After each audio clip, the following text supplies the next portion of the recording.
Аллах Тағала өзі айтқандай, олар айтады дейді жәннатқа кірген кезде, барлық мақтау Аллахқа тән.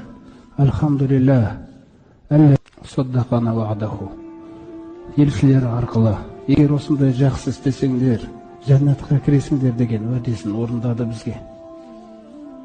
Ва урусанал арада. Жәннаттың жерін бізге бере салды. Сенікі деді. Натабауау минал жаннати хайсу наша. Енді біз мына жәннаттың қай жерде барғымыз келсе, сол жерде бара аламыз.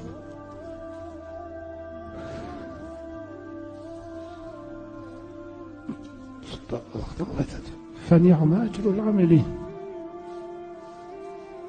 Имандарына амал негізлегендердің, имандарына амал жасағандардың сауабы неткен жақсы еді дейді екен ата.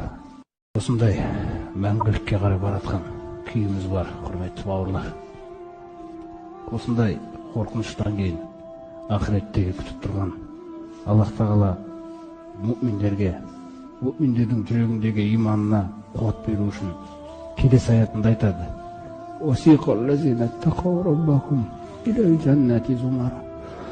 Раббыларынан осы өмірде абайлап тақуа болғандарды, Раббылары оларды жәннатқа қарай айдап әкеледі дейді. Жәннатқа қарай айдап әкеледі. Мұсылманның өмір бақи армандаған жәннат алдында кездеседі. Оның бүкіл ісінде, садақасында, намазында іздеген нәрсесі ол. Сол жәннатқа тезірек кірсін деп айдап әкеледі.